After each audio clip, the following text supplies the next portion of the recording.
తెలంగాణ రాష్ట్ర ప్రజా ప్రభుత్వం మరో చారిత్రాత్మక కార్యక్రమానికి నాంది పలికింది. మార్చి 6 నుండి జూన్ 12 వరకు పల్లె నుండి పట్టణం వరకు 99 రోజుల సువర్ణ ప్రయాణం. ప్రజా పాలన, ప్రగతి ప్రణాళిక, 5 దశల ప్రగతి ప్రస్థానం. ఏప్రిల్ 2వ తేదీన గ్రామ సభలతో మొదలై జూన్ 2వ తేదీ రాష్ట్ర ఆవిర్భావ వేడుకల వరకు ఊరు వాడ ప్రగతి పండుగ.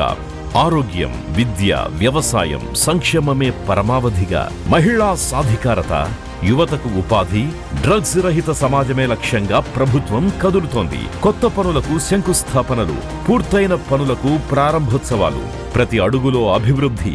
కార్యక్రమాల పర్యవేక్షణ కోసం ప్రత్యేక మొబైల్ యాప్. మీకోసం, మీ ముంగిటకే మీ ప్రభుత్వం. ప్రజా పాలన, ప్రగతి ప్రణాళిక. భాగస్వాములమవుదాం, ప్రగతిని సాధిద్దాం.